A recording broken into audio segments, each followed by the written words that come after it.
There we go. So Summer is back in her normal corner on my phone. So all things are right with the world.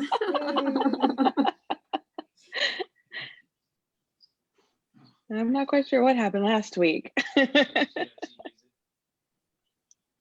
Good morning. Good morning. Super excited to be back. We have a full house here on Zoom. So super excited. Good day, Virginia. I'm super excited. And I know I've said that for the last 8 segments. Like every single conversation has been building on the other. And I feel like they just keep getting better just because the conversations, again, are getting deeper and more focused on where we are, where we're going, the things that we need to do to really get clear on where we're gapped and how to bridge those gaps as founders, as service professionals, as well as corporate leaders. I'm really excited for today's conversation for a number of different reasons. So let's go ahead and get started. Good morning, everyone, and welcome. COVID-19 has affected communities across the globe. So these 12 biweekly Comerica Business Sense Bootcamp workshops are designed for nonprofit founders, professional service providers, and corporate leaders to remain proactive in increasing their knowledge and developing their skills as we navigate this post-COVID world together. I am your host, Margot Blair, Business Development Advisor and founder of Discover Her Worldwide, which is a 501c3 nonprofit organization headquartered here in Phoenix, Arizona. Our mission is designed to bridge generational gaps between diverse groups of women. Pre-Rona, we would do this through in-personal and professional and personal development experiences, such as conferences, trainings, as well as seminars. As we navigate this post-COVID world at Discover Her, we are cultivating virtual experiences such as these in order to teach the fundamentals that may have been missed, as well as equip founders and service professionals with tangible action steps that you can apply to your business and life immediately. As well, our focus is to help you grow your networks. So before we dive all the way in, we got to go over some housekeeping for everyone. Said this on every single segment. Tish, get ready. Summer, put your game face on. We're going to let everybody go ahead and snap a little cute picture of us. All right, great. Hopefully you snapped it, because please don't get me while I'm talking, my mouth is looking all funny. But nonetheless, we want you to really capture this experience. We want you to really be present with us as we have this conversation. In addition to this, the goal is really to make sure that you are getting all of the tangible information that's going to be shared with us today. But we want you to share what you learned. We want you to share your major takeaways and post to social media, your preferred platform, with the hashtag Comerica Business Sense Bootcamp Series. What that allows us to do, myself and Summer, we can go click through those and see all of your major takeaways, not just from today's segment, from all of the segments that we've done so far, and we've done 8. And so, as always, share, share, share. Encourage and invite another founder to come and join you today. Send it out to your network. If you know, for those of you who know other people who should be hearing and listening and obtaining all of this information that we're going to share as well. For those of you who are familiar with me, you should already have your notepad and pen ready, and go ahead again and tag us in any quotables that you have, because I can guarantee there will be many. And again, go ahead and share.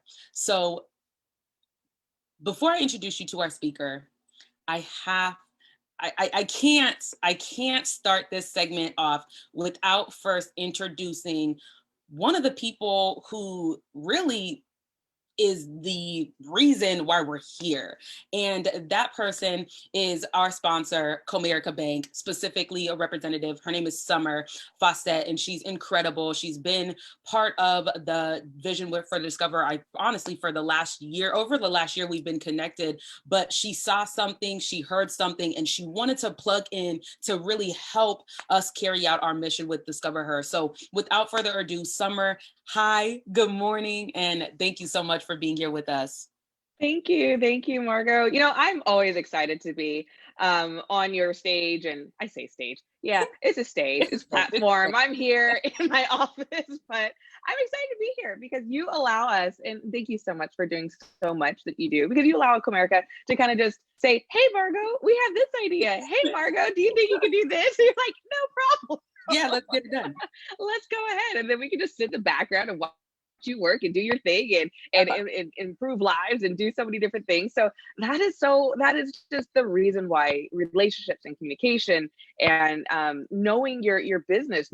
Margot knows her business. Like there's many people who have businesses, but knowing your business is such another way to do business. And I thank you for having that relationship with Comerica Bank and being open and being a host for us to do the business sense boot camps, because these were basically produced based on COVID. So we had business sense workshops, which were webinars or in person, kind of teaching you how to run your business, what the foundation of running a business is.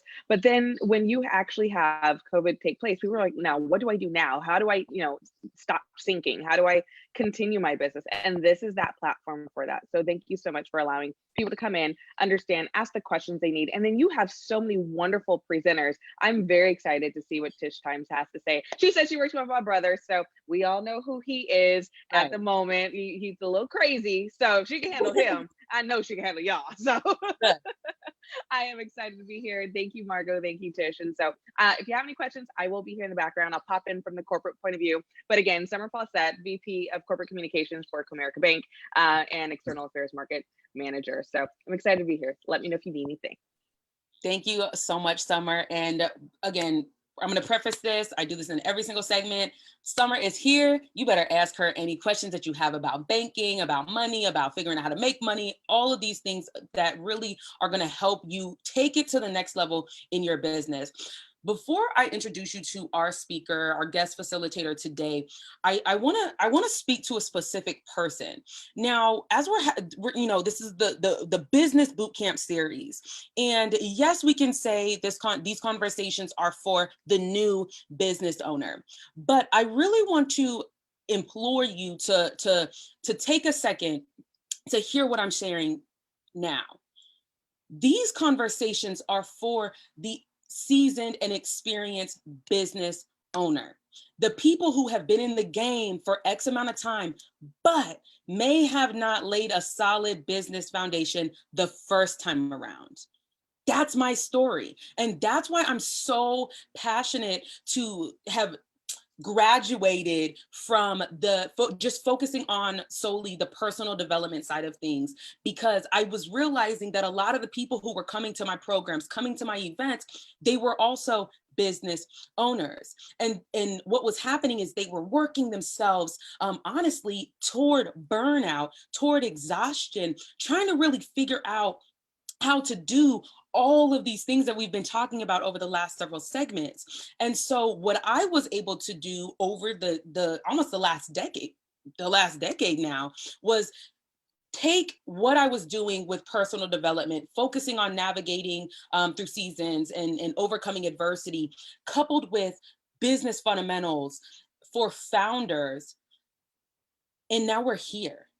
And it's a beautiful journey where I had to take a step back from thinking that I had it all figured out, thinking that just because I mastered one area, pivoting and breaking into a new season of entrepreneurship, I couldn't take all of those things that I had learned or that worked well before. And so for those of you who are listening and tuning in or popping in and thinking you can pop back out, stay here and really listen to the things that we're going to talk about today. Today's conversation is simplifying your sales process. We talking about that money, y'all. I'm really, really excited for today's conversation. Our guest facilitator is my great friend, my mentor, and fellow business owner, Tish Times. Tish is the founder of Tish Times Networking and Sales.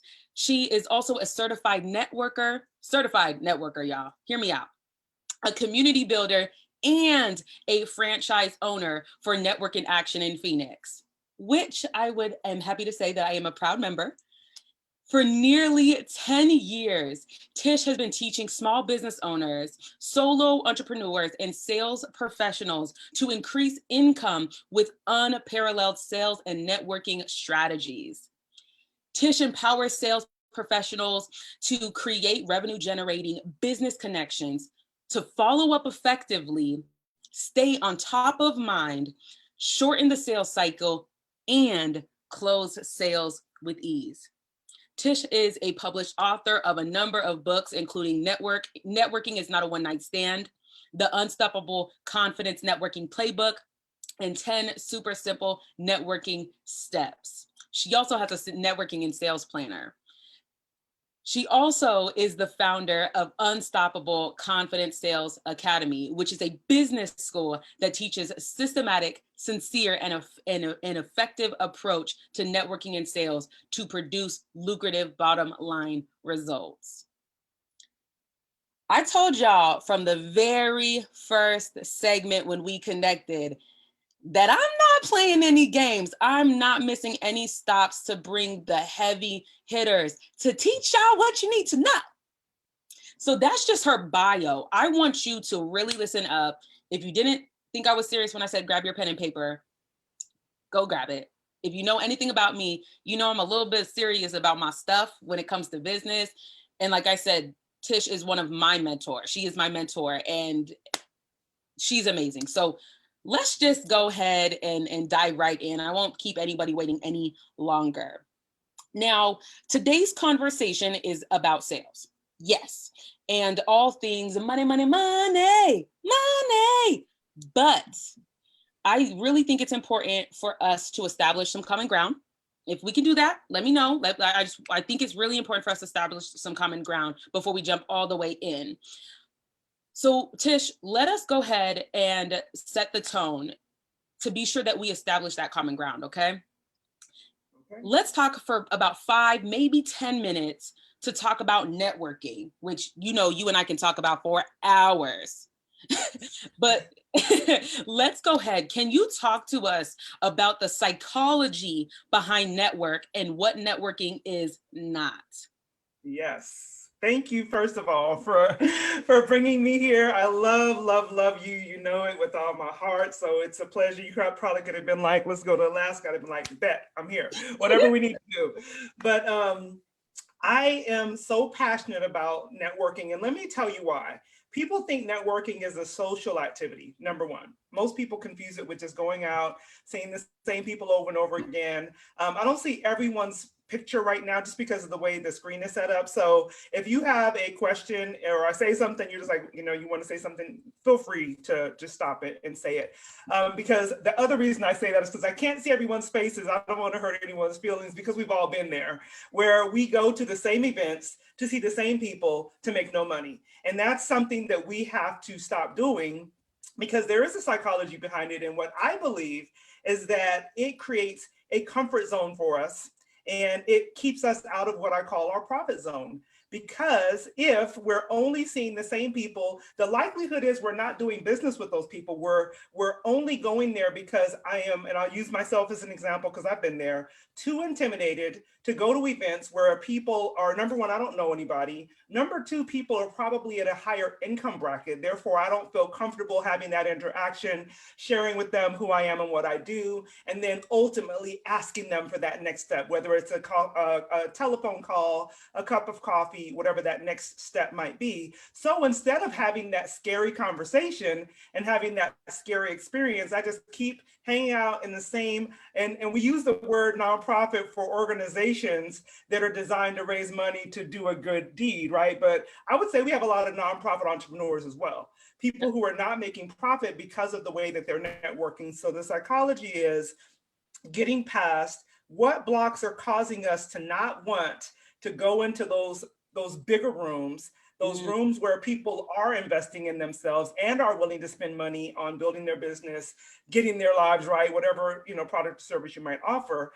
And once we get past that and we stop allowing the 6-year-old self to show up, because that's what happens. We're thinking about the playground where I walked on the playground, nobody wanted to play with me, so I went away mad, right? It's different and the same. It's different in that we have to now take things more seriously, we have to get past those blocks because we're stopping ourselves from being able to really build our business, because we're going to talk about sales, I know. And I think that networking is the entry point to your sales process. So if you're messing that up, if you're not capitalizing on all of those opportunities, the likelihood is your sales are suffering and you're not understanding why. And I hope today we'll get a chance to shed a little bit of light on some things you might be able to do differently to make it easier to get those sales to close. She's already dropping gems, y'all. Already. No, thank you for sharing that. I also want to share, in this conversation around networking and what it really means and what it looks like. Again, we've had this conversation several times. One of the things that I make sure that I do, I know, again, COVID has changed things, so we're not necessarily going and showing up in a physical location, right, to these live experiences. But what I found is, even during these virtual experiences, I do the same thing when I know I'm attending an event, and I make it a point to set the intention to connect with 3 to 5 people at an event. No more. And it's really 3 to 5 people. Sometimes I just try and stick to 3, and so that initial entry to connect with these people is I look at them on LinkedIn. It's the most professional network where you can gather their information, right? And so whether I sign up and pay to go to the event or I'm the speaker, I want to also know who else is going to be in the room. So I go ahead and do what I like to call professional stalking. You can have that one as well. But I take that time to really get clear on, like, okay, what do they do? What are some of these other areas? How can I begin to initiate purposeful, underline, conversations when we're in the room? And so one of the things that I on the other end of this, right, as you're making the connections and getting to know these people, it's also important to prepare for the follow-up. I know we're going to get this later, and so I'm not going to try and take this from you, Tish, because again, she's the guru, not me. I just know what works for us. I also make it a point to get something on the calendar to follow up immediately. And when I say immediately, I'm talking about within that first 24 hours. Yeah. So with that, one of the best ways that I do it, and Tish, I'd love for you to share your best tip. For me, what I'm sure to do is I actually prep the emails during either before the event or during the event or directly after, so that I'm in the same headspace. Because as we know, the environment sometimes changes when we leave the event, right? We go back home or we're surrounded by whatever it is that we're surrounded with. And so again, I just wanted to share that with you as we're talking about networking, which Tish said, networking is the entry point to your sales process. I really wanted to share just a few tips with you regarding the psychology around networking and things that you could do right now. If you haven't been doing them, things that you can start applying moving forward. So Tish, do you have anything to add to that? Not do you? I know you do. Yeah, of course. Because, and I want to kind of add on, because everything you said, I completely agree with. It's something that we teach as well. But I'll also ask you to shift or add on, because LinkedIn is like our place to hang out professionally. Yeah. That's where you're going to find out that this person just get a new promotion. What do they do in their life? What organizations are they a part of that I'm also a part of? What college did they attend? Maybe we're alma mater, it's my alma mater as well. Those are important things. However, I would also invite you to start stalking on some of the less professional sites. This is why. When you're talking to someone, you're talking very professionally to them. They're in that professional space and they got they're ready, right? They have their game face on. But let me show you something. I'll give you a perfect example. Many people who know me online, professionally and friends, they saw that I just renewed my wedding vows a couple of weeks ago.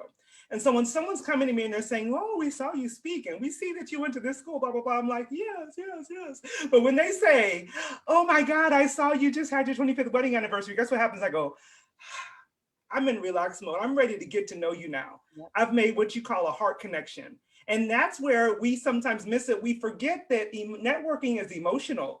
Because especially as women, we make a lot of our decisions from an emotional place, not to say that it's right or wrong, but it's just the truth.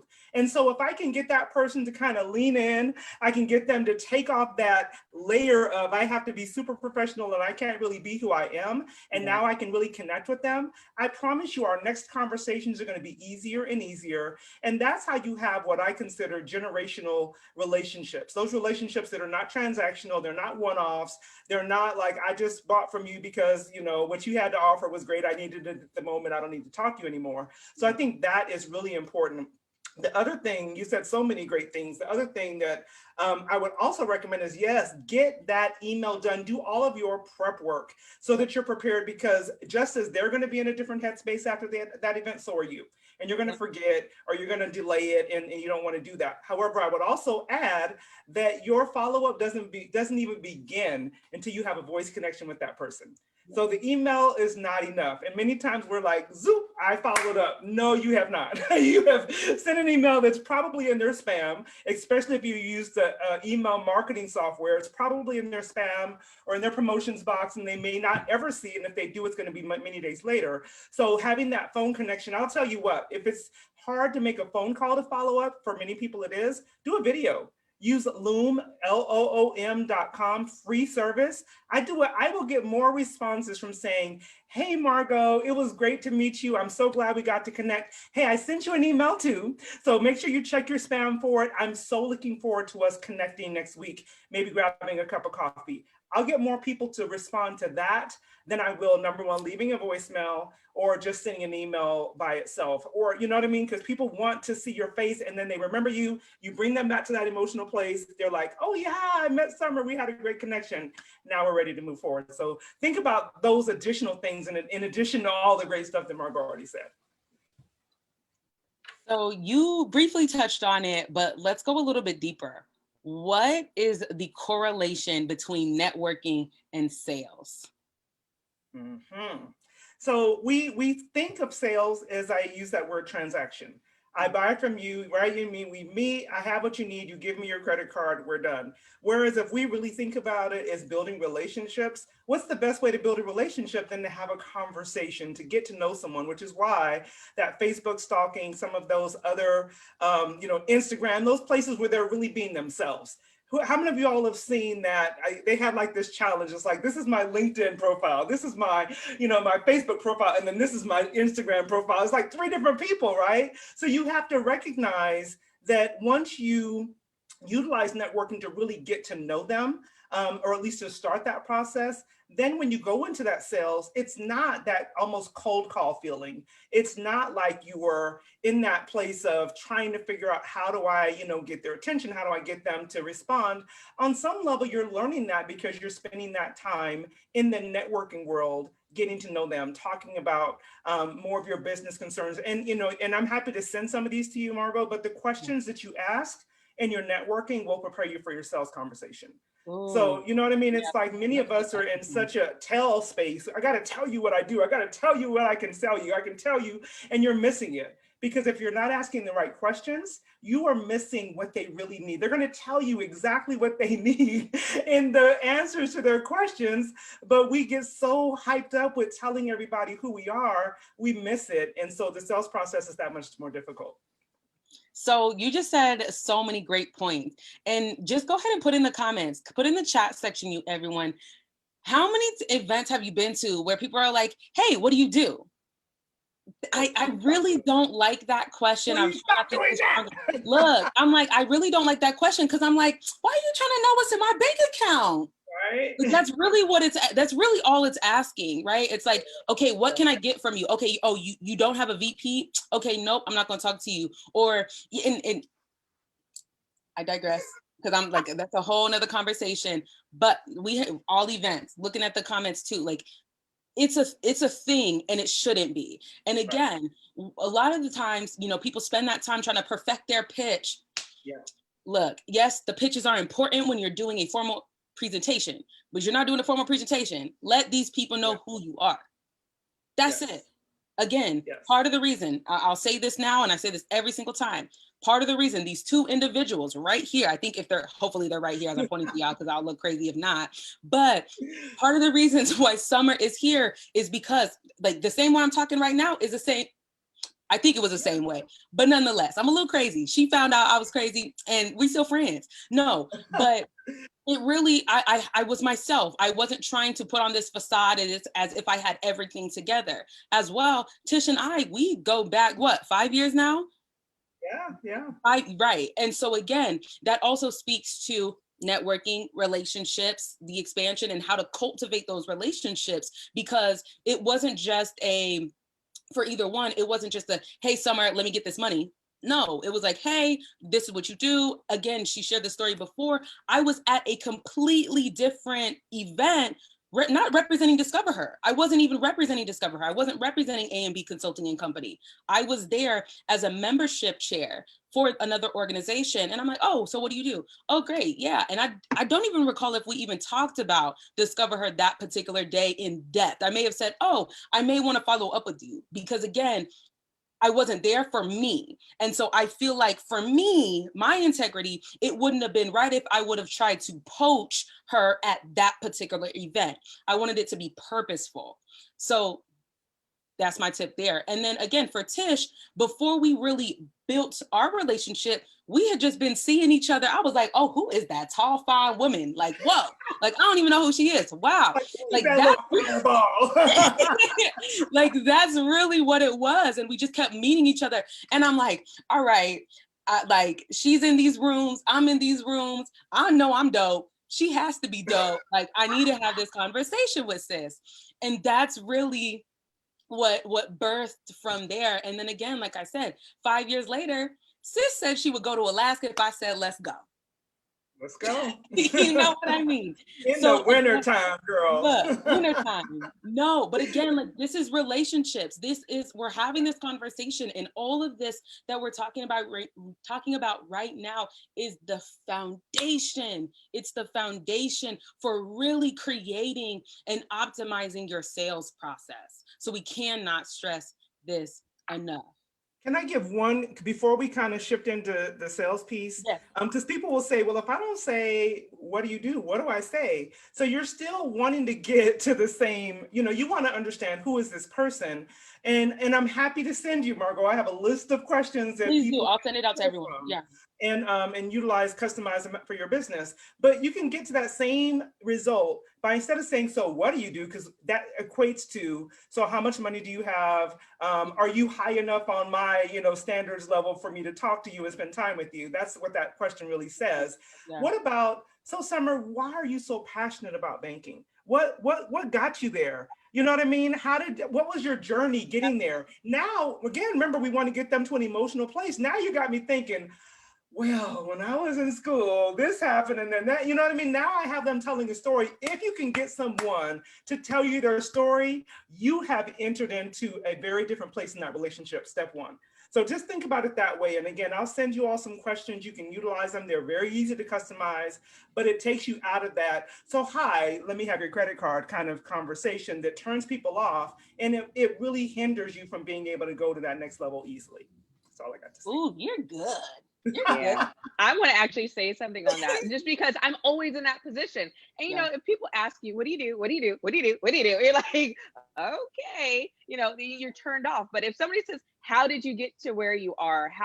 What's your purpose in banking, or why do you enjoy it? Because banking, I'm a banker, but that's not what I do. So how I got here is a completely different situation. And that, you're right, that is super emotional. Sometimes we'll open up, sometimes we'll give you a layer, but hey, you just moved us from professional, my professional guard, which has a zillion walls. To be honest, I will be honest. When you meet me in person, it might be a little bit different because I'm a little bit harsh. I mean, when you're the person who writes the check, you can't be everybody's friend. It's just part of who you are. But if you move past about 10 walls, you're like, hey, or I've seen your family, or I know this. And I'm like, oh, so you know them, you must be trustworthy. You must be easy to talk to. So you put me into a different place where, like, okay, we could be family. We could be close enough. So let me tell you about how this happened. And I will remember you from that point, opposed to just telling you my title. and my role, and then that's it. So yes, it's a much easier space, especially when you deal with corporations, and this is just from a corporate perspective. When you deal with corporations, you want to know, it took them a while to get to where they are. If it took me 20 years to get to this point, there's some stuff happened between that 20 years. So I'll be happy. It's almost like asking somebody with their testimony, like, yeah, I'll tell you what happened.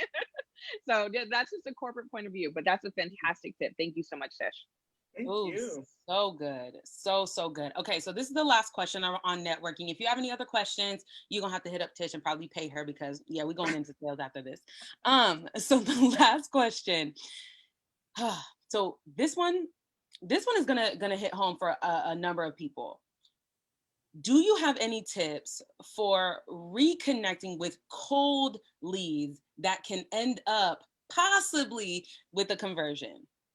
Yes, ma'am. And I love this question. I love it so much. Thank you for asking me this, because I get whenever I'm speaking and I give this tip, the room goes, because it's like we think that stack of cards that's sitting on your desk, because look, I can't see everybody's eyes, but we all know you got a stack of cards somewhere. You have some in your desk, in your bag, in your drawer, you got them somewhere, and you're thinking those are a lost cause. Okay. So I want you to take your calendar, perfect time of the year to do this, by the way. This being the end of the year, this is the perfect time to get those cards out of all those people that you have yet, Beverly says, stacks and stacks and stacks. I know, right? Take those stacks, Beverly, and you're gonna grab them and say, okay, I'm gonna call every single one of these people. And I'm not gonna call them to sell them anything. I'm not gonna call them to apologize because I didn't call them. No, we just wanna call and say, hey, Kimberly, it's Tish. I know that we met earlier this year. I am doing my reconnection week. I'm calling everybody I've met this year, and I just want to find out, what are you up to? How can I support you? Who do you need to meet that I might already know? Talk to me about how I can basically be a blessing in your business.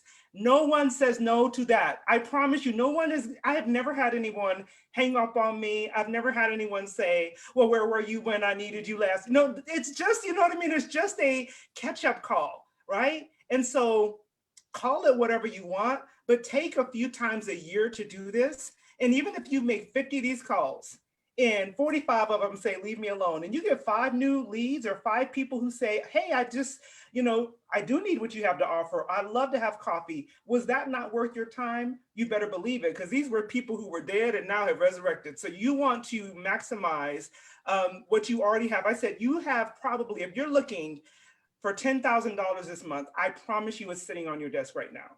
I promise you it's in your box of cards. It's already in your life. You just got to go extract it. And this is a great way to be able to do it. And I gave you a shortened version, obviously. We do these calls, implementation calls every week. And if that's something you're like, I want to know how to do that better, let me know. I'm happy to show you. But I promise you, you have money on your desk right this moment in the form of unfollowed up on leads. 1,000. She didn't say 5,000. She said 10,000. It's likely sitting on your desk, in your drawer. Mm-hmm. Wow. Okay, so if you have any more questions before we segue into sales, you're gonna have to DM Tish. You're gonna have to pencil her on your time. Let's talk about this money. That's why we're all here. So I like to put my mess out there, because I've been messy. Like, that's just what it is. But I wholeheartedly believe that when we share our stories, it helps other people expedite their learning process. Right. Now, I require my people, and I know you do the same thing, they still got to do the work. Like, they're not going to expedite their work process, right? It's expediting their learning process so that they don't have to really go through the years and years of adversity, professionally, personally, whatever that we've been through.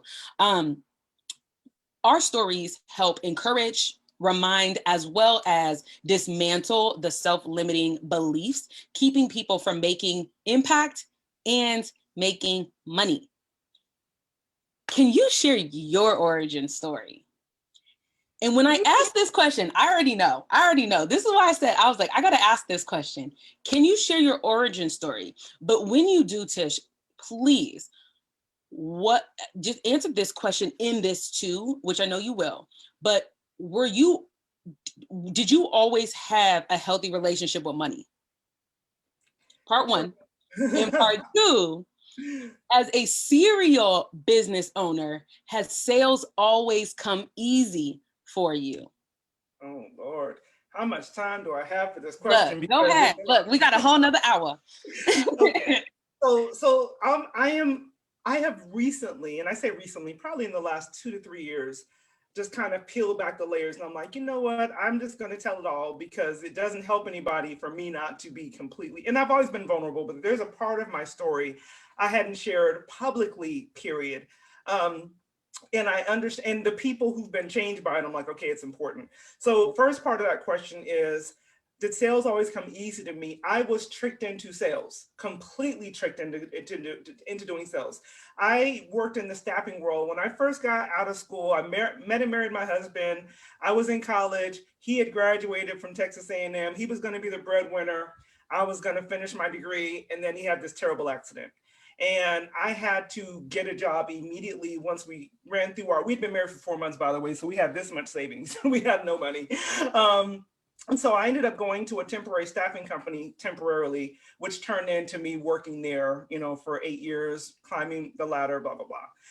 While I was working there, I was very comfortable in my cubicle, placing people in the jobs. I got really good at it. I was going to do that forever. And then I had a manager who kind of saw something in me and kept asking me to move into the sales world. And I was like, yes, no, thank you. I'm not interested. So she created this position for me, called it a performance manager, told me I'd be the liaison between the operations department and the sales department, but I would have to go out with the sales team periodically to understand what they did. She was setting me up. And so I would go out, I'd be quietly observing, seeing what they said and do. But then what started to happen is they were observing how I just easily built relationships. And before long, it was like, Mary would call and say, hey, Tish, I'm not feeling well today. Can you go take my sales call? They already know you. They're looking forward to seeing you, blah, blah, blah. And that began to happen more and more. Before you know it, I'm doing sales. And the cool thing about it was I never had the luxury of believing that sales was, I had to have this sales process at that time because it was just having relationships. People got to like me, they trusted me, they did business with me, and that's kind of how I got into sales. It wasn't that I was good at it, I was just good with people. And I love, I love getting to the heart of who people are, and I think that's the difference. However, I was really, really good at closing sales and making money because of that reason, right? Not because I had all the systems down, not because I understood real sales. I could talk well, right? People liked me. And that's what happened. However, I took that to mean I was really good at sales. I could go start my own business. So that's what I did. And so I started a staffing company in 2000. And I basically took their business, plan, stuck my name on it, and voila, I got me a new business. Had no idea about the books, had no idea about sales processes. I had no idea about how to really lead people. And when I say I dug myself into $1 million hole, that's what I mean. We made lots of money, managed very little of it. Did you hear what I just said? So I'm a master. Say it again. I made millions and managed almost none of it. So I got really good at getting thousands and hundreds of $1,000s and then easily and quickly dwindling it down to hundreds because I didn't know how to manage it. I didn't know what to do with it. And so in 2008, okay, let me just tell you the whole story. Tell me how it would feel for you during Christmas vacation when you have your kids at home from school and you're about to go to your mom's house. It might have been Thanksgiving, but we were going to my mom's house for dinner and the doorbell rings while I'm still getting ready. And my kids open the door and it's K Fox. Because by now I've had a company, I'd taken on a role with an organization that I should never have done. And I did it out of desperation because I needed the money. They didn't pay me. And when they did pay me, the checks bounced. So now I have all this payroll that's bouncing. And now I have to face, Fox News is at my door talking about these people who've been coming to them and saying that I hadn't paid them. It was a mess. And so now I have to close my company down and basically crawl into a hole for 2 years. So, someone can say, well, you've been really good at this forever. No, this has been a large learning curve. And it's difficult and heartbreaking and devastating and embarrassing and all of those things as that was, I wouldn't trade it for the world. Because when I came out of that, I had a tenacity, I had a wisdom, my eyes were open in a different way. But I can't say everything was perfect after that. However, I just had a better understanding of, okay, I got to figure this out, or I have to hire people or surround myself with people who know how to do this instead of just not looking at the numbers, because that was my thing. I could go make the money, but I didn't want to look at it, because when you said, okay, did I always have a really healthy relationship with money? I grew up in a household where my parents were really middle class, upper middle class. My dad was a sergeant major in the Army. We lived in a 4-bedroom home in a nice neighborhood. My mom drove a Cadillac. Yet we had food hidden under our beds in every single closet, because my mom grew up very poor. And her mentality was always, we can't spend it. It was a poverty mentality. And I didn't realize that I inherited that. And so I'm still daily. This is a daily activity for me. I'm like, no, I will not carry. I reject that. That poverty mentality has caused me to lose more money, caused me to damage more relationships, caused me to really sabotage my business in more ways than anyone could ever imagine. So no, I didn't always have a healthy relationship with money. No, I wasn't always really great at sales or understood sales. But now the thing that I've changed is systems, processes, and people. That's the thing that's making life easier for me now, instead of the way I was trying to do things before. Long answer, but there it is. That is so good. And I always love hearing your story. That's why I was like, oh, I'm gonna have her tell her story, y'all. But again, it's really important for us to learn where people are coming from, right? Especially in this day and age, people are like, oh, I'm the guru at this. I'm gonna help you make this money, and I'm gonna, teach you how to build a course and this and blah and that. And we find ourselves buying this one and this, $900 here and $19.99, $19.97 here and there, and we still don't have what we are called to create and get out. And this includes sharing our story. This includes getting our product and service out to the people who really need it the most, right? And so when you share your story, I'm not just over here trying to get you clients. That's not my main goal, I promise you. What it is understanding, hey, for those of you who are gapped regarding your sales process, here is a person who's been there and lost a lot of that. And you don't have to do the same thing, but it starts with you. You have to be the one to acknowledge, like, yes, I am here. I haven't done these things right, but now it's time for me to get it together. Or the end result, even, it may be a couple of days from now, it may be a couple of years from now, burnout, the close of your business, or something traumatically worse, because you end up, feeling guilty, shame, whatever it is, and you fall into that state of depression, which that's spiritual conversation that we can have a bit later, or another time, because that's a whole segment of its own. But I want us to continue talking about challenges. Tish, if you can share, thank you so much for sharing everything you shared so far. It's really, really big, and again, sharing your story at any point is really big.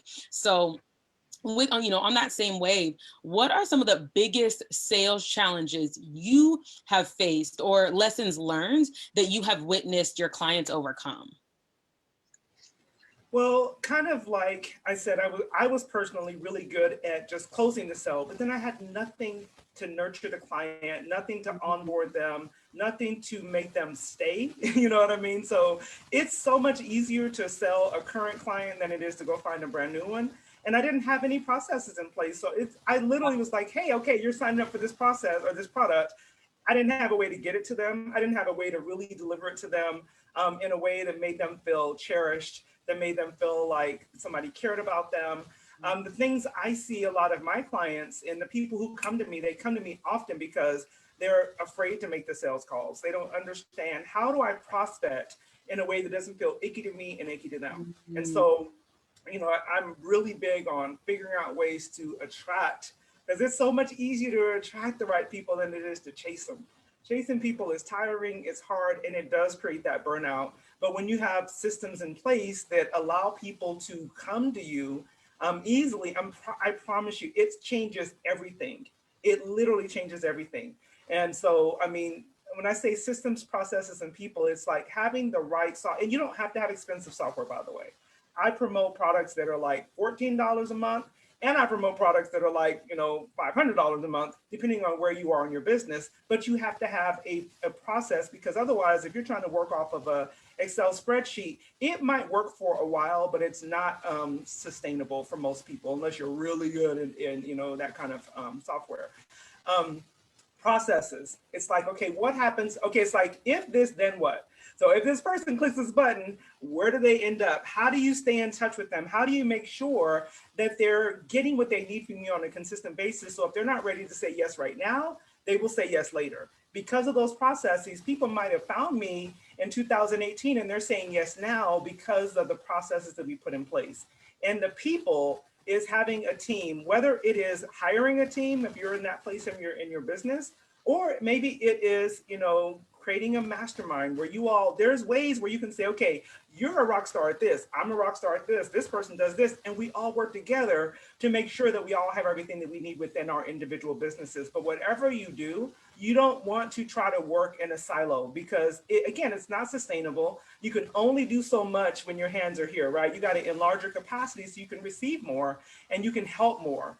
It's just a mindset shift around the way I think we've been told we have to do business, and there's a different way to do it, because the sales challenges most of you all are dealing with currently, and I mean those that are here and those who will listen later, they're overcomable, if that's a word, right? There's something you can get past, but you're in the place of, I can't afford it, I don't know what to do. The people that I need are not accessible. They are, and you can. And let's talk if I can help you, because just to get past that one little roadblock will change everything in your business.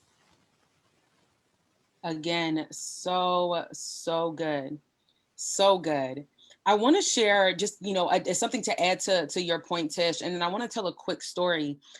One of the things that I focused on when I really, again, looked at the challenges that I was facing, one of the things that I had to ask myself was, how am I going to keep, and grow my customers, my students, the people who are paying me to teach them something or buying a service or whatever the case may be? How am I going to keep, and grow my customers? And so that's something that I wanted to share with you all as well. Several years back, I had to acknowledge that I had a really big fear that was keeping me from achieving my income goals.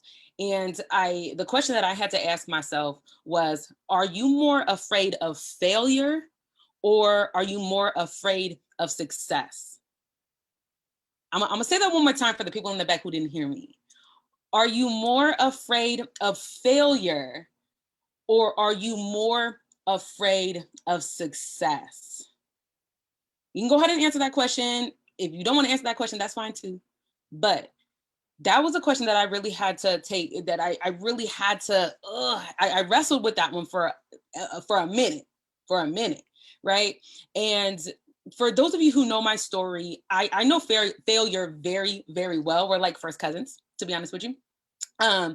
I went from having a 0.96 GPA when I was a high school freshman. I know, don't judge me, don't look at me like I'm crazy. A 0.96 to graduating summa cum laude at 19. That was a really, really, really big deal, right? And I'm gonna be honest with you, that was all God. Like, that had nothing to do with me and my craziness and my messiness.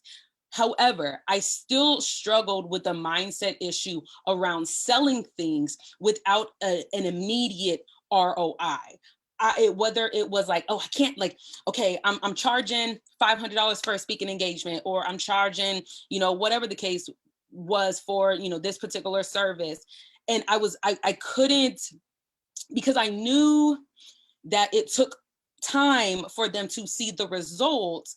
I was battling with trying to figure out how to attach the price tag, AKA value, with what it is that I was selling to the people who were coming to me, right? My clients, my target. And it wasn't good for a period of time. Again, I was struggling a lot. And so Tish, I want to ask you, what are some exercises to work through our own mental barriers, which honestly lead to a lot of the sales objections that we have, which are hindering us from increasing our income and generating profit? What are some exercises, again, to work through some of our own mindset barriers? So I'm going to give you a very practical thing, and I'm going to give you one that some of y'all might think is a little like super spiritual, but that's just who I am. The first one is to write down every objection you've ever given, because the likelihood is if you're giving them, you're going to be receiving them. So, so I also say every time someone calls you, a salesperson calls you, and you say, "I don't want nothing," hang up. You're planting a seed. And so you have to begin to think about it. If you're saying that, you guess what you're attracting? You're putting that out there, then you're attracting the same thing. So number one, and what objections do you have, and why is that such an offense to you, right? If you don't want anything, then that's okay to say no. But I know how it feels to be like, why are they bothering me? You know, they feel there's something about it. It's your relationship with the entire sales process. So this is the first thing, is to examine that, and then write down every objection you have given, as well as the ones that you've also heard. Because I want you to have a cheat sheet. I want you to have it posted right by your computer. And so when the moment someone says, "I don't have the money," you automatically know, okay, here's some things I can say when someone says, "I don't have the money." I need to go talk to my husband. I need to talk to my wife. I have some things to respond to that already. Let me think about it. You have some things to say. There's something called, where someone says, "Well, maybe I need to think about it." Well, Bill, I know how it feels to, not feel like you're ready. However, what I have found is called feel, felt, found. I understand how you feel. I've felt that way before.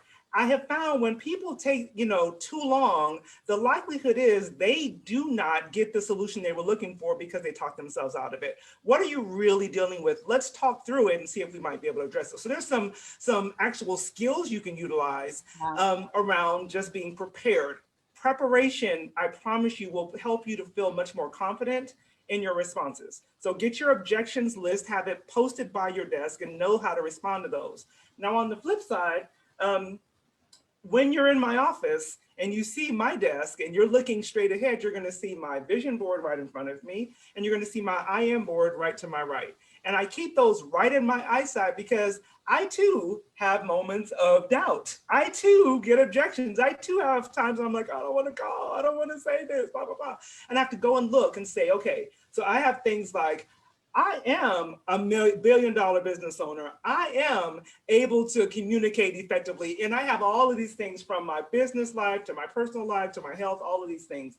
And the days I feel less confident are the days I want to shout them the loudest, because I believe what I say to myself way more than I believe what anybody else says to me, which means I have to consistently be saying the right things to myself. And so by the time I get on the phone, I have already told myself all of the things I needed to know so that I'm prepared for that phone call. Does it always go perfectly? Does people always say yes because I prepared? Of course not. However, I don't then get in the headspace of, I'm not good enough, people don't like me, because I've already told myself who I am. I know that I have value. I know that what I need, they have, what they need, I have it to offer.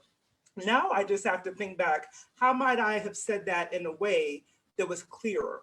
And then I go back and I examine my own communication and say, okay, next time I might say it differently, but you have to document those things, because the next time you're going to be in that same kind of anxious headspace. You don't want to be trying to figure it out while you're anxious. You want to already have those things prepared so that you're able to say, Bob, I was talking to someone last week and they said the same thing.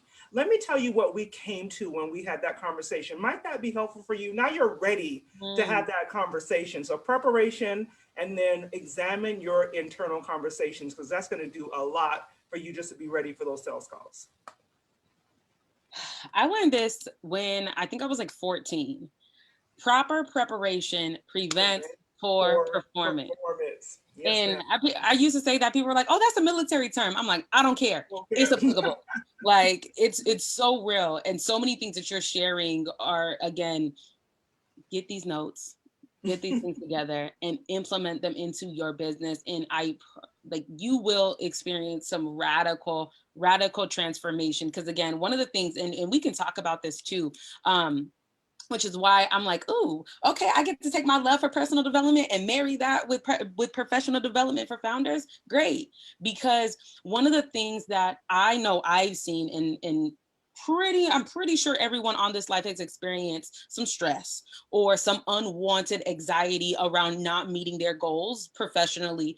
And one of the things that I have been doing for the last several years is focusing on self-care, and again, eventually it evolved into the self-care for founders. And really, how do we make sure that we aren't so lost and invested into our business, we aren't taking care of us, our families being neglected, we are emotionally and spiritually drained, right? And so a lot of the times when we're strapped for cash, we like everything else is out of whack. And so I am a firm believer, which is something that I had to practice recently. I wasn't focused. Follow one course until successful. I wasn't focused. And so wasn't, it's not that I couldn't manifest things, that was still happening, but I wasn't in alignment with what I know I should have been doing. And so I had to pull all the way back to a point where I didn't work for an entire week. And again, y'all know me, that's not my thing. And but what was able to unfold, and the veils that were lifted, and how I was able to transform, it was radical. It was completely radical. And I realized that I was chasing certain things that I shouldn't have been chasing, and I was missing the mission every single time. Again, things were still coming in, right? Money was still coming in, but I could have been making, not necessarily, well, more money too, but I could have been more at peace, happier, time with my family, could have been there. I could have had more time with my family, but I was focusing on other things. And so again, just in this conversation, I want you to really understand how these concepts are intertwined, and some of the things that we're experiencing personally are directly correlated and connected to the gaps we are seeing within our own businesses. Next question. I also want to talk about something that I know that a number of people are going to love your response to. How do you come up with a sales strategy for your business? First of all, it's clarity, because I think that we build strategies around things where we're not clear, and then we find out that it's just not working. The thing that was, when I say business changing, you may have seen it before. I don't have it on the website anymore. We just pulled it off when we redid it. But I had my avatars. I had my introvert Irene, who is that person who's a little bit more soft-spoken, a little bit less likely to speak up and be in front of people and declare what they need. And that's the person who I attract a lot, introvert Irene. Sales leader Susan is that person who's in charge of all the people in their company to make sure that they bring in those sales numbers. They have to keep them motivated. They have to make sure that they're, keeping those profit producing activities going. And then you have Networking Nancy. Networking Nancy is at every event, always in all the Facebook pictures doing their thing, not making any money in her endeavors. So when I got really clear with that, it was business changing, because I was creating a strategy for people who weren't looking for me. And so therefore, it's like, it's beautiful. It's on the website. It sounds great. Nobody's coming. What's wrong? Because I wasn't talking to the people who were already looking for me. And when I started to say, wait a minute, let's look at our current client base. And these are people, these avatars are based on real people in my client base. So introvert Irene, I'm like, I got 15 introvert Irenes. Why am I starting this? Why am I trying to sell to Bill, the builder? You know what I mean? It's like, he's not looking for me, but introvert Irene is. Sales leader Susan is. Networking Nancy is. And so the strategy is speaking directly to them in a language that they can understand, right? And now I'm not having to chase them. When I say, okay, I'm going to pick on somebody just for the sake of the example. Hey, Virginia, what does Virginia say? Can you unmute yourself, Virginia?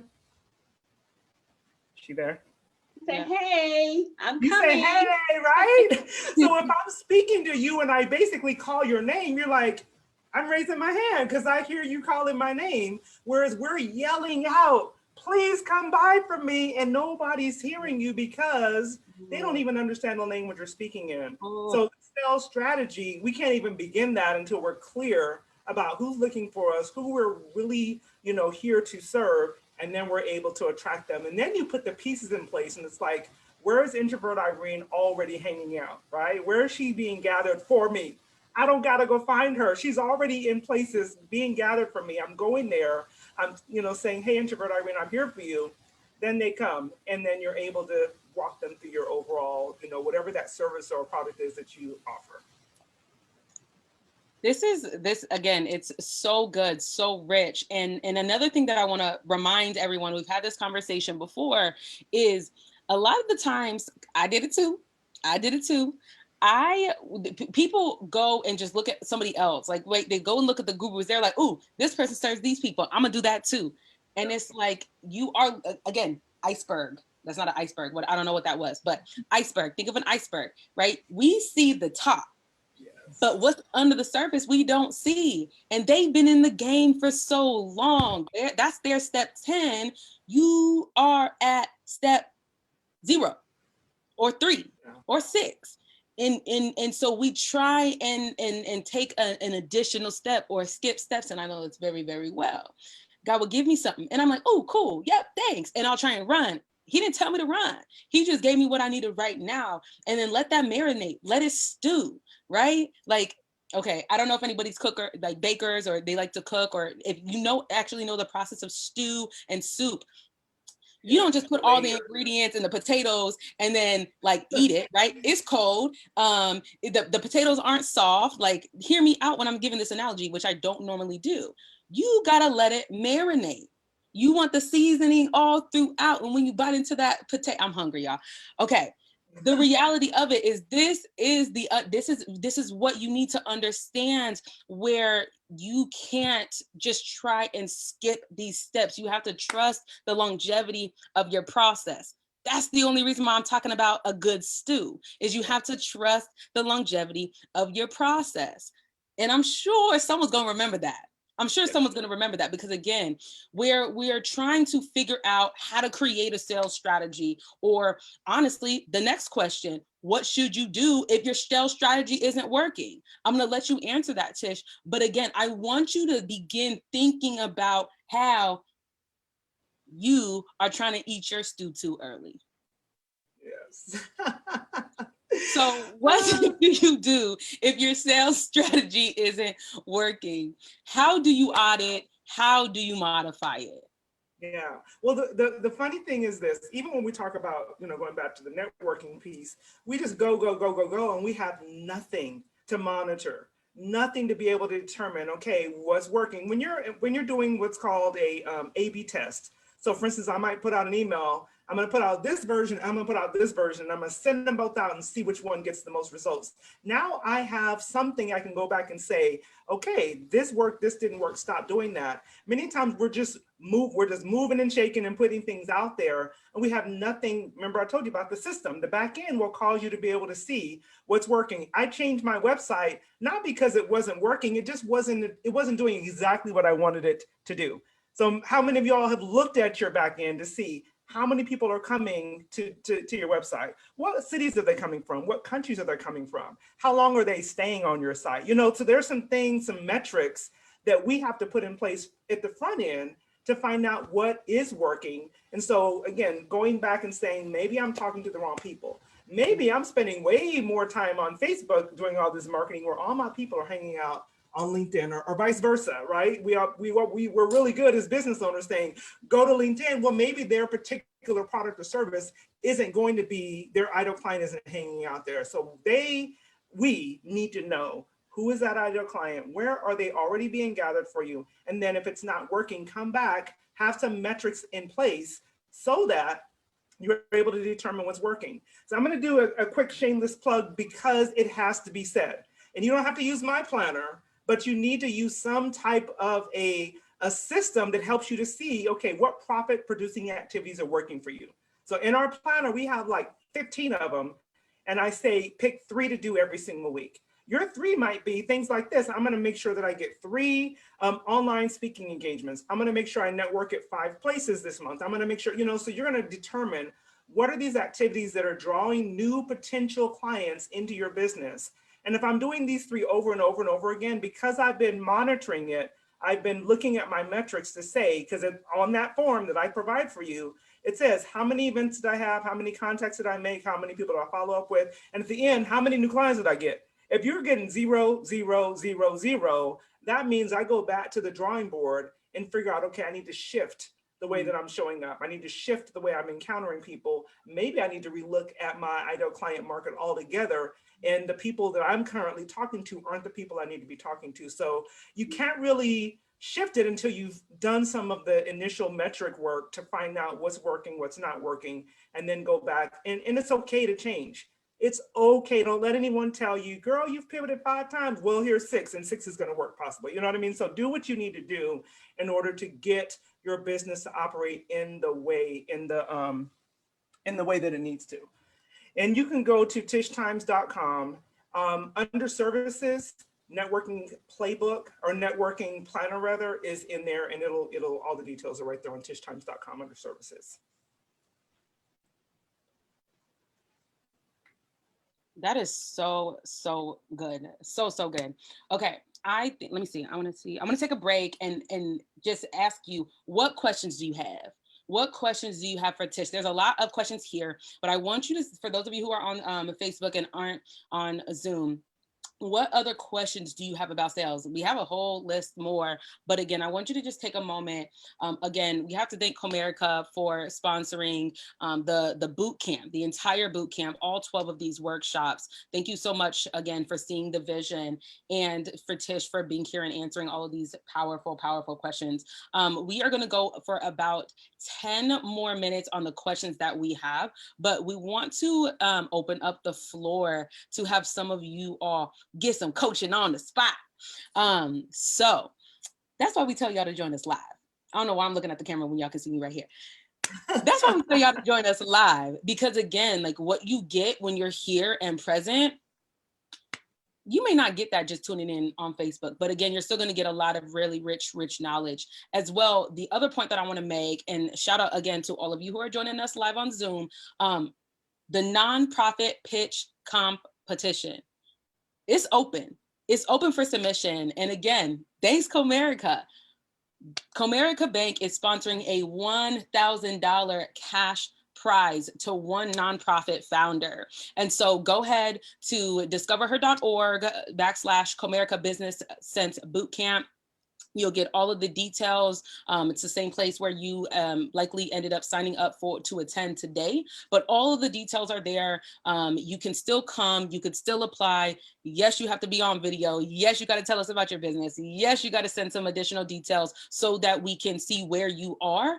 The beautiful thing is, summer ain't the only gift that you guys are getting. There are a couple of things that Discover Her Worldwide is going to be sponsoring. There's a few things that I'll tell y'all. Some conference tickets to WeAcon are being sponsored. I am sponsoring one seat to my Academy Profitable Founder, which is a $1,900 value. There's some good stuff, and we have some other sponsors who are pouring in to what it is that we've created through this boot camp series. So participate. It's for you. It's for you, and it's all free, sort of. It's free, but you have to do the work. And so again, we are providing an opportunity for one of you to be the recipient of a $1,000 cash prize, in addition to a lot of other details. Bev, I will answer that if we have time at the end. One of the question that we got, which is a really great question, if you're not yet a nonprofit, how do you still ask and get sponsorships? I'm going to send you one of my links called the Partnership Approach. I'm talking about how to position yourself for partnerships, but there are some additional conversations that we're not going to have today around that partnership strategy and what that looks like if you're not a nonprofit. So I'm going to give you that resource, Bev. We'll chat soon. Absolutely. All right. So y'all had your time to ask your questions. So let's go ahead and dive right back in. Tish, how do we better manage the money we make? So I'm going to tell you a really honest answer. Hire someone. And the reason I say that is because I still get in my head sometimes and it's like, oh, the numbers are just too much. And then, I find myself getting to that place of overwhelm, and overwhelm for me personally means let me go find something to do that I'm really comfortable doing, and I just don't do it. I'm just being honest. So I hired someone that helps me with it. Now, mind you, I stay fully engaged so that I'm very aware of what's going on. I dive into the numbers. I have a money coach who I work with on a very consistent basis so that I'm not just kind of abdicating it and saying, here, you do it and that's it. But I am not focused on doing the thing that is not my strength and the thing that I have unfortunately messed up many, many times. And so I have a great bookkeeper, I have an accounting firm, and I have a money coach to help me make sure that that money is getting managed in a way that I hadn't before. And it's the best thing because I literally was like having sleepless nights around those types of things. And now it's kind of like I got support, I got help, I have people to ask questions of, and I have accountability around it. So good. Thank you for that question, that response as well. Again, there's times where, it's really important to understand that you have your strengths and then you have what I call the areas of opportunity. They're not your strengths. I don't like calling them weaknesses because they might not be weak. You just might not be, it might not be a revenue generating activity for you. So delegate that somewhere. We've had conversations about that multiple times on these previous segments. So go watch the other episodes. I also want us to talk about how do we focus on impact while we are making our money? How do we not let money become the main mission? I love that question. Ooh, this is good. And I'm going to tell you what happened for me because, we all go through these exercises of finding your why. And those are important. And we're talking about it tomorrow at my conference. But it's really important to know that if money is your only, reason for being in business, when you get the money, then what? What's the next step beyond that? And so I had to take some time with this. I had to spend some time in my meditation and just really figure out, okay, what's the purpose for it? Because number one, I was beginning to lose my passion. And it was just like, okay, I'm doing this every single day, but what gets me up in the morning? And so number one, I had to figure out, okay, why do I want to make this impact? To be very honest with you, my ultimate desire is to be a shark. I want to invest in women business endeavors like you would not believe. I want to be able to fund ministry endeavors. That's something I want to be able to do. And what keeps me getting up every morning, and I wish y'all could see, it depends on where I'm sitting, you might be able to see a little picture back behind me. I have two beautiful grandbabies. And for me, it's like, there's a scripture that says that you need to leave an inheritance for your children's children. That right there gets me up in the morning. When I want to roll over and not go to work, I remember that. And I'm like, I'm not doing it for me. Because as much as I would love to be able to say, just doing it for myself is enough, it's not. Because there's days I don't feel like doing it.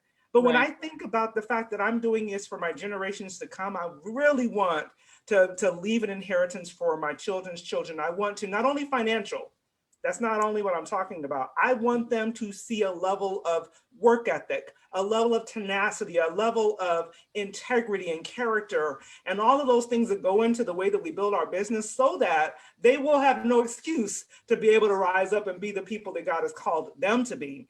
And so we can only impact when we understand the purpose for which we are doing it. And so I really encourage and I invite you all to spend some time getting there. There are lots of people who do that kind of vision work and help you to come to that realization. But until you get there, you are always going to be chasing dollars.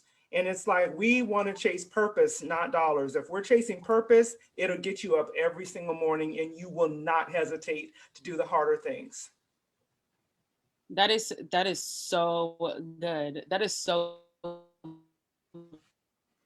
mentioned, right? Like not making money the main thing. The other piece of this, as where you're trying to figure out where you are, where you're gapped. You've been in the game. Again, I can see the people who are with us here live on Zoom, and I can see some people here. I know a lot of you very well, and I know that a lot of you who aren't new to the business world, specifically I'm talking to the nonprofit founders, you are not new to the industry, but you still haven't figured it, capital I, capital T in parentheses, you haven't figured it out.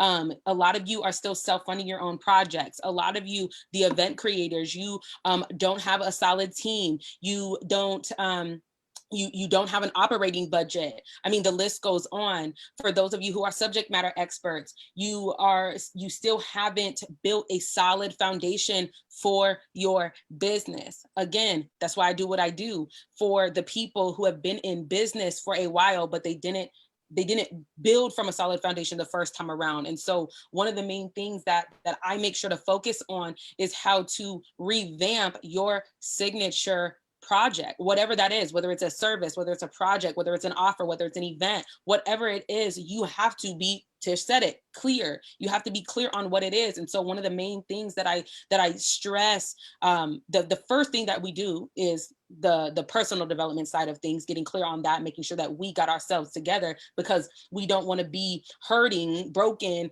and trying to fix stuff, right? Like it's not going to work effectively. But then that second first step is articulating the story behind your vision. What are you doing?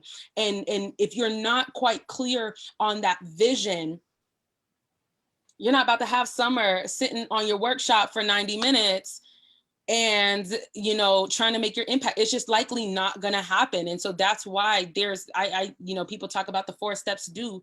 I take people through 9 steps, and they're very, very vigorous. And I'm like, I'm about to be all up in your business, right? Because I know what it's like to not have done it the right way the first time, but then be embarrassed because it wasn't working when I was getting recognition and publicity and people thought I had my stuff together, and I wasn't. It was real messy, but I look cute.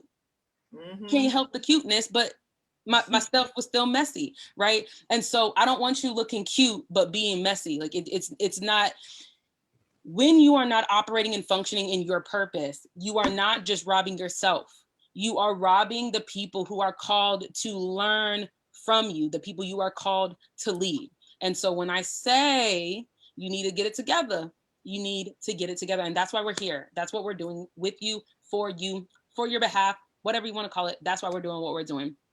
Okay.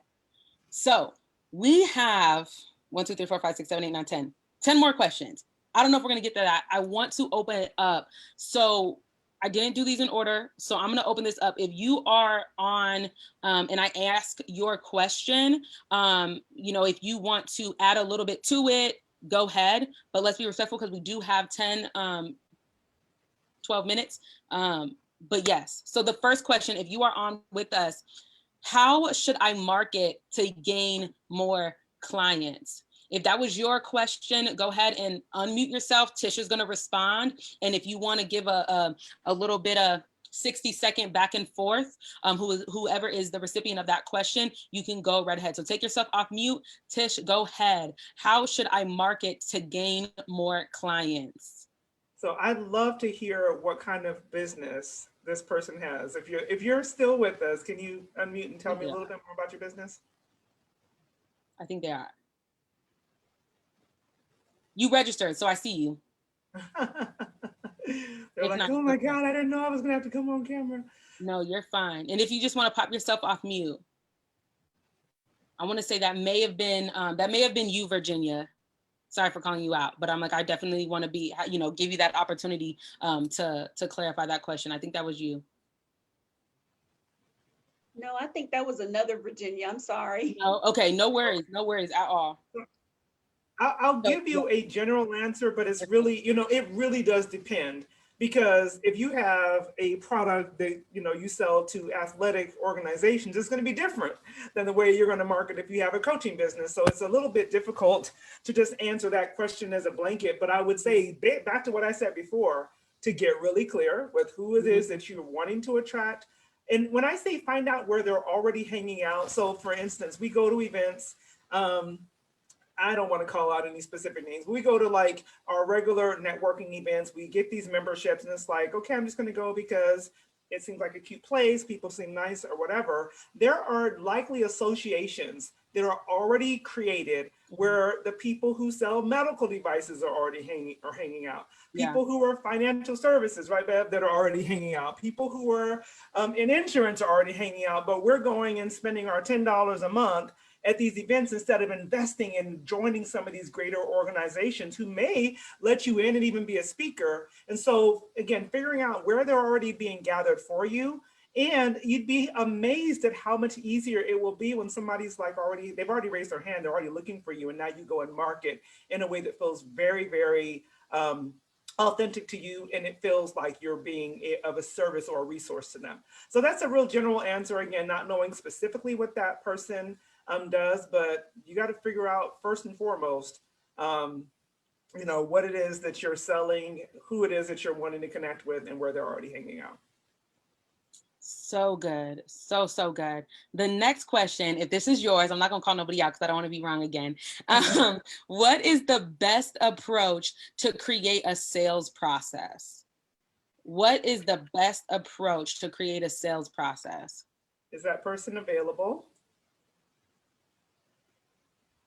Okay. I believe that's me, Margot. Hey. That would be me, yes.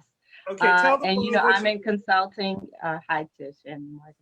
I'm in consulting and dream steering. So and it's like I rebranded myself over the last 3 years, but of course we get to the point of like, okay, so where's the profit coming in? And that's always been my downfall.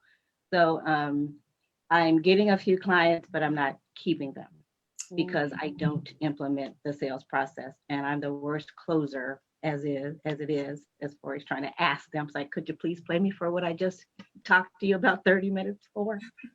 So that's the part about creating that sales process. And I think most consultants have that anyway.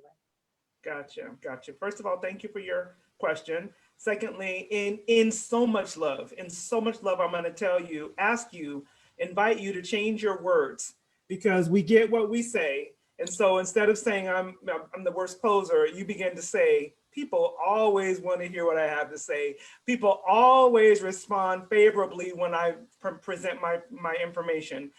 Surprisingly, again, you believe more what you say than what other people say. So that's the first thing. But from a practical perspective, we want to create what we call a pipeline. And a pipeline basically is just a list, if you will, of people that you desire to do business with. And so when I'm creating a pipeline, I might start with my Facebook. So I might take maybe every quarter, I go through all of my almost 4,000 or 5,000 people who I'm friends with, and I do screenshots. These are people I want to have a conversation with. Screenshot. And I'm not calling them, I'm not getting their inbox and saying, hi, my name is, can I sell you this? Can I send you this or that? I'm just noting, okay, these are people that I want to do business with.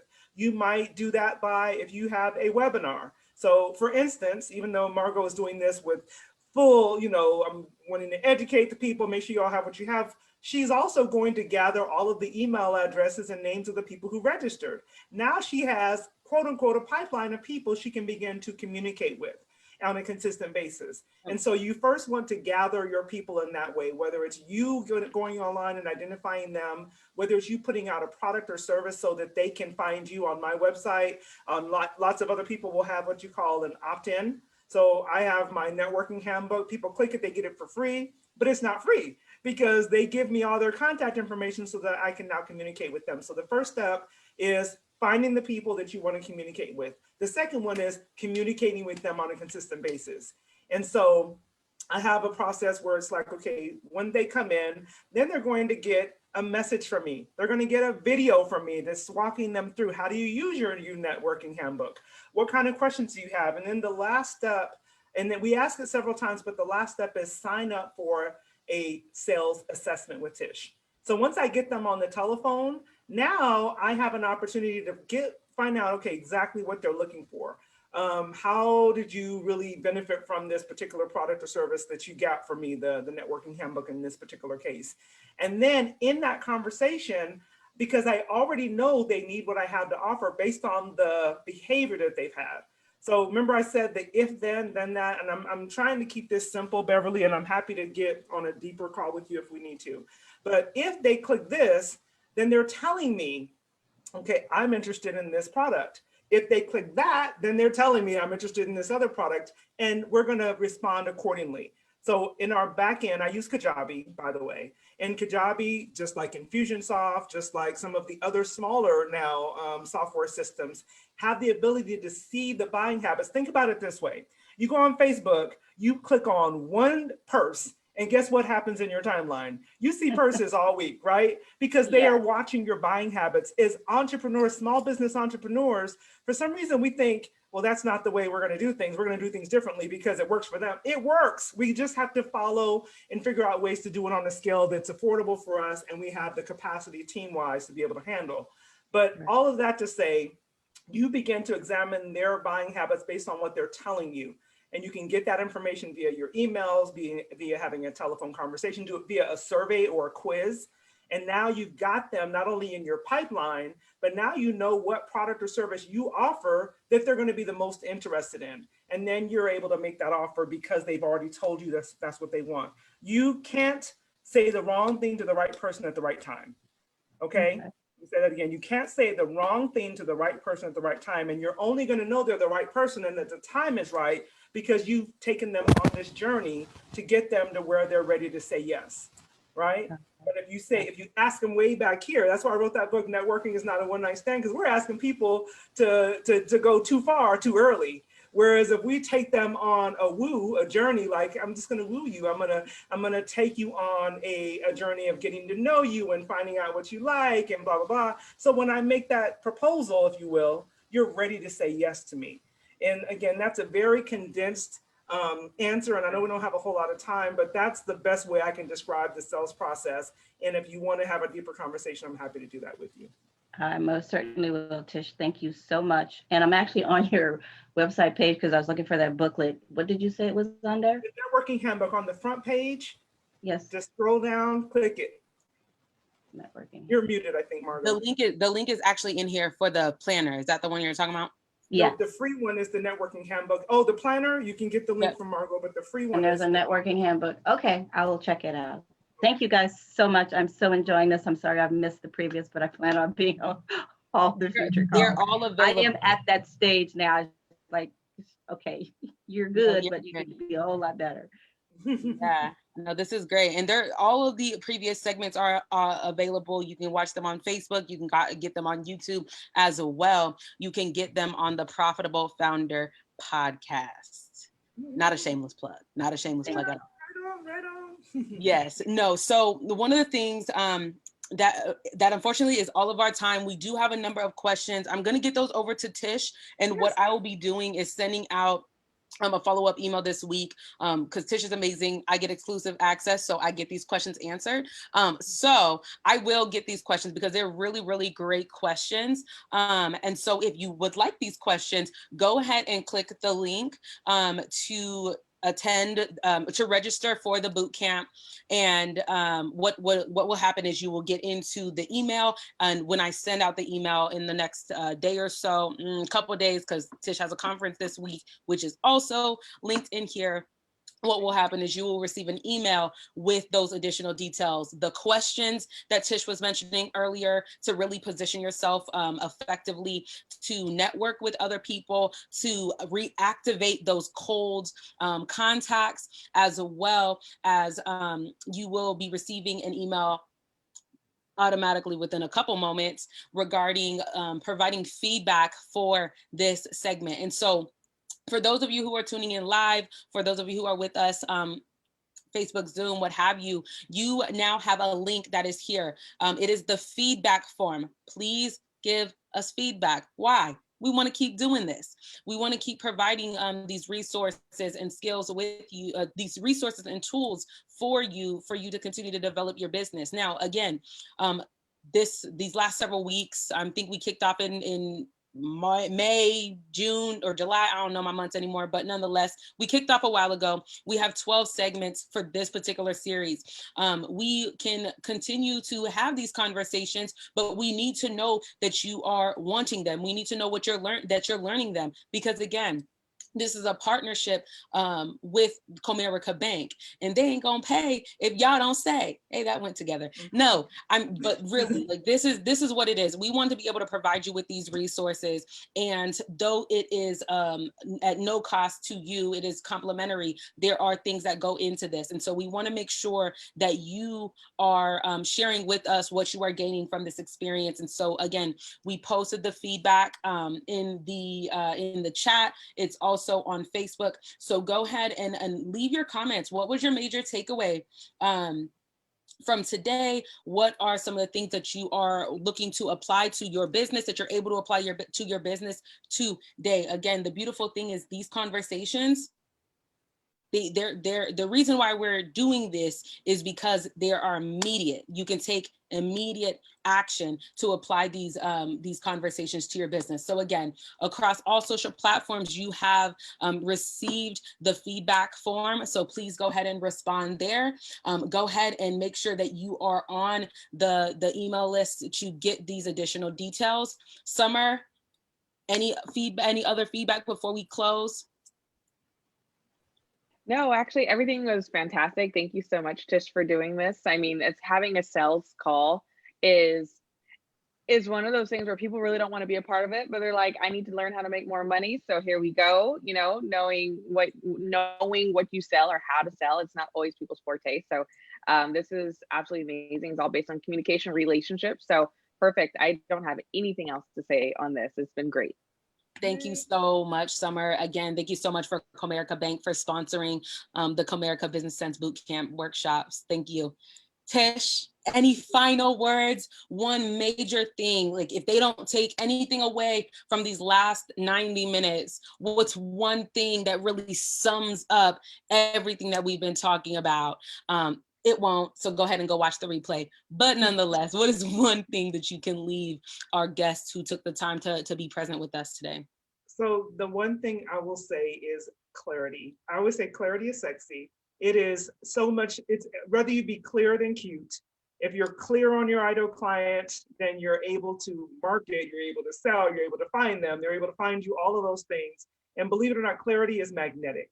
When you're clear, people will be attracted to you and it'll make it that much easier. I will say thank you for sharing the conference information. If it's something you're interested in, you need to go register like right now, because registration literally closes at noon, and I'm going to try to make sure it stays open for like 30 more minutes, just so if you all are interested, you can get into the conference, because it starts tomorrow and we're supposed to close it down here in just a couple of minutes. Yes. Well, thank you so much, everyone. For those of you who are continuing to show up and to invest in you, we are super excited to see all of you who submit for the nonprofit pitch competition. Again, one lucky founder, not one lucky founder, you're not lucky. You are amazing. You are blessed. You are amazing for investing into your own professional development by showing up consistently to these workshops, to these trainings that are really equipping you with the tools, the knowledge, and the resources for you to build your business on a solid foundation. We are honored to be part of your growth process, and we're super excited to see the impact that you make. So until next time, everyone, let's continue making impact. Be well. Take care. Thank you. Thank you.